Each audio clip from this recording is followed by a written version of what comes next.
The focus here will be on the specific events spoken of in Matthew chapter 24, which have much controversy surrounding them in terms of whether they are dealing with judgment on Jerusalem in AD 70 or the personal return of Christ at the end of this age. Matthew chapter 24, verses 1 to 3. And Jesus went out and departed from the temple, and his disciples came to him for to show him the buildings of the temple. And Jesus said unto them, See ye not all these things? Verily I say unto you, there shall not be left here one stone upon another that shall not be thrown down. And as he sat upon the Mount of Olives, the disciples came unto him privately, saying, Tell us, when shall these things be? And what shall be the sign of thy coming, and of the end of the world? The disciples seemed to understand the second coming of Christ as marking the end of the world, that is, the end of the age, aeon in the Greek. They also seemed to believe that would also be the time when the temple was to be destroyed. We know now that the temple was destroyed in AD 70, yet Christ did not return in person to rule and reign over the earth at that point. There is a lot of debate over whether the things said in this chapter apply to AD 70 or to the personal return of Christ. The fact that these events are distinguished, yet Jesus answered the question without distinctly explaining which things apply to which event, make it clear that there are great parallels between the two events. It is common sense that we ought to generally note the parallels between the two events, yet distinguish the things which obviously apply to one event but not the other. Any doubt about that should be dissolved based upon the additional details about this discourse provided in the Gospel of Luke's account thereof. Matthew 24:15. When ye therefore shall see the abomination of desolation spoken of by Daniel the prophet stand in the holy place, whoso reads, let him understand. We can know by the following verses that this is speaking directly of what would happen when Jerusalem was invaded by the Romans and eventually destroyed, though not ruling out some general parallel at the very end of time, which seems reasonable to cross-reference with 2 Thessalonians chapter 2 and Revelation chapters 11 to 13.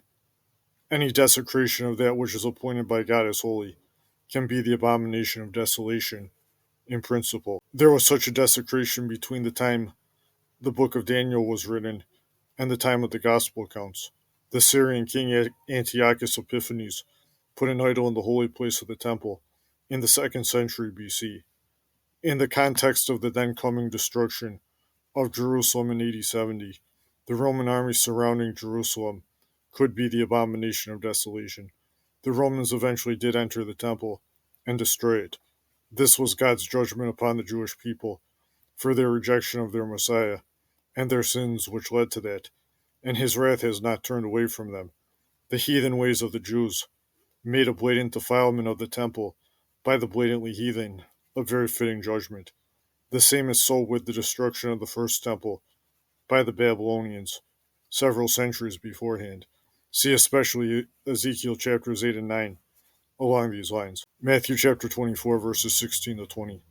Then let them which be in Judea flee into the mountains.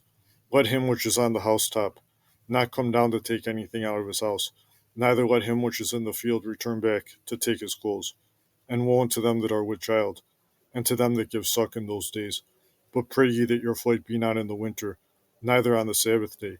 There was a mysterious withdrawal of the Romans from Jerusalem after they initially compassed it during the AD 60s.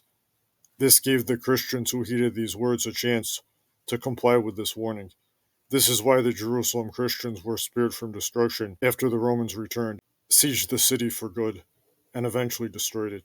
The Romans also killed or enslaved Jerusalem's remaining inhabitants. After much starvation, disease, and infighting among them had already caused untold misery in the city, and had caused many to die already. Records of these things exist through the writings of the Jewish historian Josephus and the Roman historian Tacitus.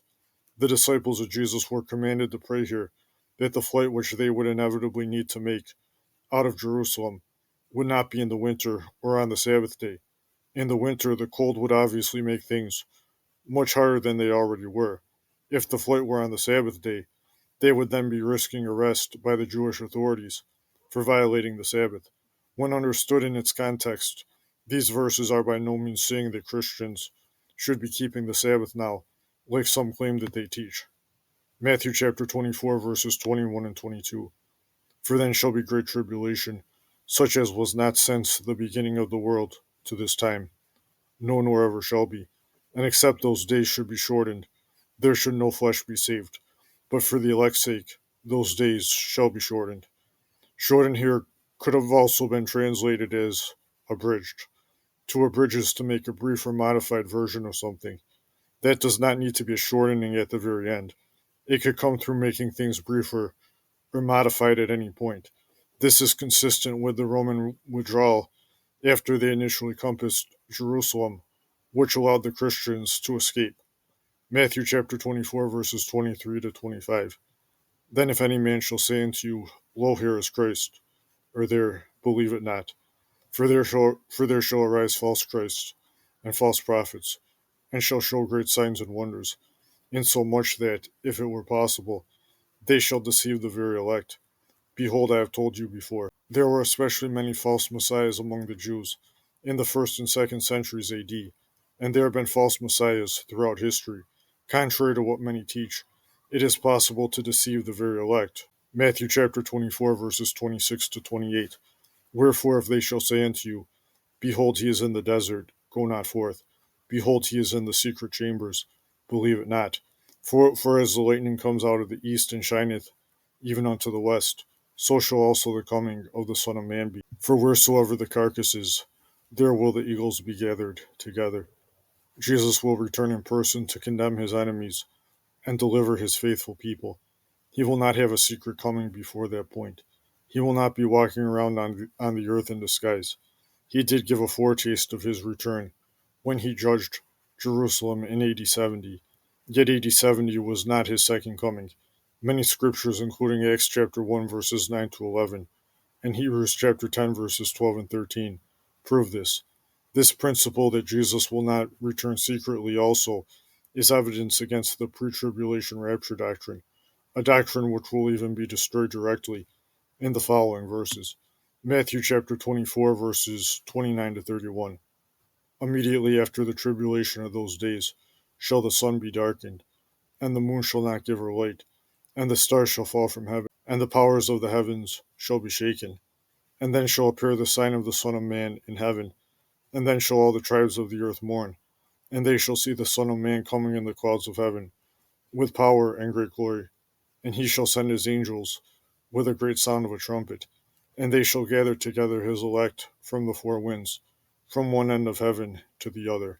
There will be no trumpet after the last trumpet. 1 Corinthians chapter 15 makes it clear that the faithful will be delivered at the last trumpet. This demolishes the pre-tribulation rapture doctrine. We are now dealing with the very end of the age. This goes back to how we should generally note the parallels between the events of the destruction of Jerusalem in AD 70 and the second coming of Christ, while using common sense to distinguish the things which obviously apply to one event, but not the other.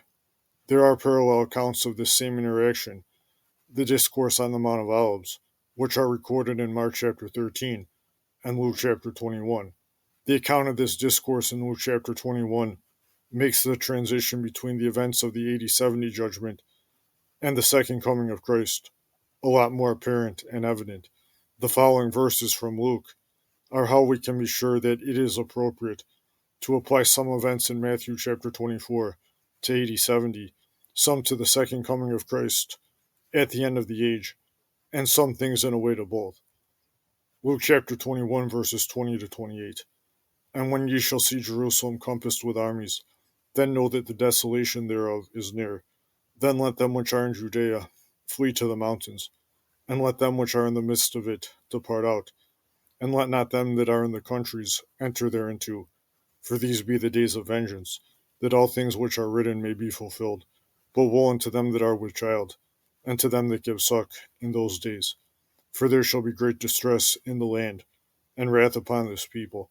And they shall fall by the edge of the sword, and shall be led away captive into all nations. And Jerusalem shall be trodden down of the Gentiles, until the times of the Gentiles be fulfilled. My note, and these times have not ended. God's worship ceased to be centered at Jerusalem in AD 70, and it has not yet returned to be centered there. It is rather in whatever Christian churches scattered throughout the world, which he counts faithful. And now, as Jesus continues, he transitions from AD 70 to the very end of the age. And there shall be signs in the sun, and in the moon, and in the stars, and upon the earth distress of nations, with perplexity, the sea and the waves roaring, men's hearts failing them for fear, and for looking after those things which are coming on the earth. For the powers of heaven shall be shaken. And then shall they see the Son of Man coming in a cloud, with power and great glory. And when these things begin to come to pass, then look up, and lift up your heads, for your redemption draws near. Matthew chapter 24, verses 32 to 35. Now learn a parable of the fig tree. When his branch is yet tender, and puts forth leaves, ye know that summer is near. So likewise ye, when ye shall see all these things, know that it is near, even at the doors. Verily I say unto you, this generation shall not pass, till all these things be fulfilled. Heaven and earth shall pass away, but my words shall not pass away. The word generation here is genia in the Greek text. Genia can mean age. There is no good reason not to relate this back to the question which began this discourse in verse 3 of Matthew 24, which relates to the end of the age. The following verse from Revelation describes and pinpoints the moment which will mark the change of the ages for mankind. That moment did not happen in Jerusalem in AD 70, though a preview of it did, through the severe judgment on the Jewish nation, which affirmed Jesus' supreme authority and caused untold suffering for his enemies, which had the initial and optimal opportunity to welcome and find refuge in his saving reign. Revelation 11:15. And the seventh angel sounded, and there were great voices in heaven saying, the kingdoms of this world are become the kingdoms of our Lord and of his Christ, and he shall reign forever and ever.